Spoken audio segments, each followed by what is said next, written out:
Assalamualaikum warahmatullahi wabarakatuh. Di sini kami dari kelompok 8 akan membahas tentang layanan intensif secara individual dalam mengatasi gangguan perilaku. Selamat menyaksikan. Menurut KBBI, kata layanan memiliki arti perihal atau cara melayani, sedangkan kata intensif menurut KBBI memiliki arti secara sungguh-sungguh dan terus-menerus dalam mengerjakan sesuatu, sehingga memperoleh hasil yang maksimal.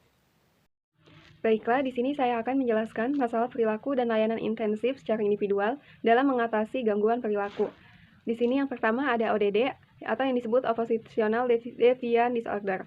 Nah, itu adalah gangguan perilaku yang sering muncul di masa kanak-kanak dengan gejala berupa mudah marah dan tersinggung. Pada penderita ODD juga kerap menunjukkan sikap membangkang dan mendendam.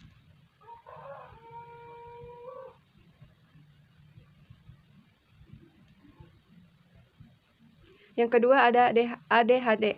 ADHD atau Attention Deficit Hyperactive Disorder merupakan sebuah gangguan yang umum ditemukan pada anak-anak yang dapat ditunjukkan dengan kesulitan dalam memperhatikan, tidak bisa diam atau hiperaktif, dan bertindak tanpa pertimbangan terlebih dahulu. Yang ketiga ada gangguan kecemasan atau Anxiety Disorder. Memiliki rasa cemas adalah hal yang wajar, namun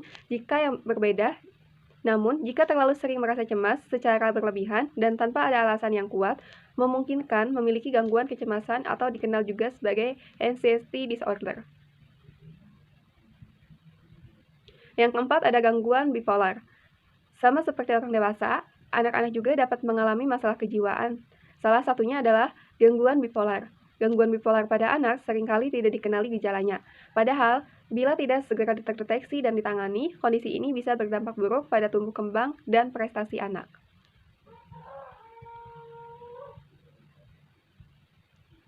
Yang kelima ada conduct disorder. Gangguan perilaku pada anak adalah suatu kondisi ketika anak sering berperilaku menyimpang dan di luar batas sehingga berpotensi merugikan dirinya sendiri dan orang lain. Anak yang memiliki gangguan perilaku seringkali dianggap nakal dan bahkan agresif.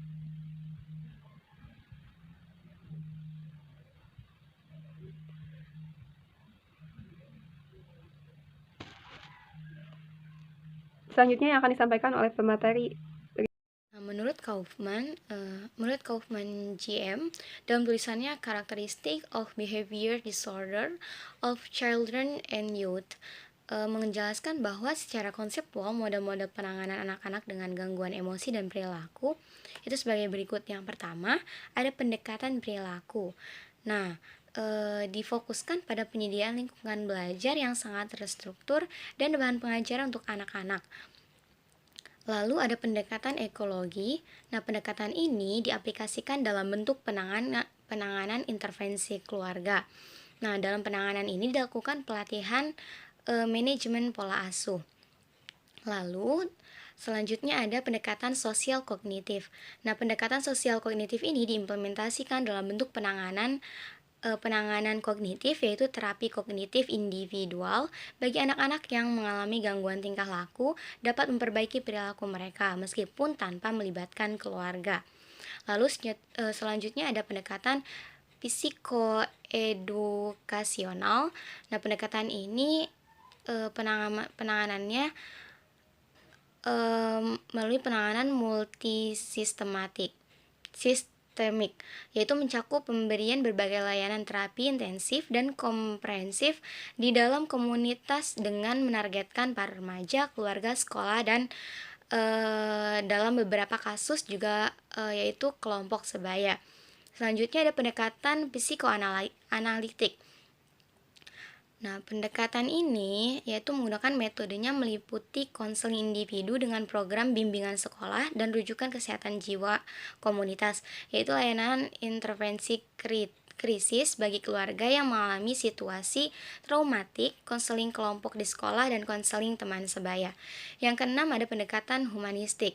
Nah, menekankan pada cinta dan percaya dalam proses belajar mengajar. Anak-anak didorong untuk menjadi terbuka, menjadi individu bebas, mengembangkan pengaturan pendidikan non-otoriter dan non-tradisional. Yang terakhir ada pendekatan biogenik. Nah, pendekatan ini diimplementasikan dalam bentuk penanganan pengobatan berbasis rumah sakit dan rehabilitas, yaitu suatu unit khusus untuk mengobati anak-anak dan remaja. Terdapat di beberapa rumah sakit jiwa. Pengobatan di unit-unit ini biasanya diberikan untuk klien yang tidak sembuh dengan metode alternatif atau bagi klien yang berisiko tinggi melakukan kekerasan terhadap dirinya ataupun orang-orang di sekelilingnya. Sekian.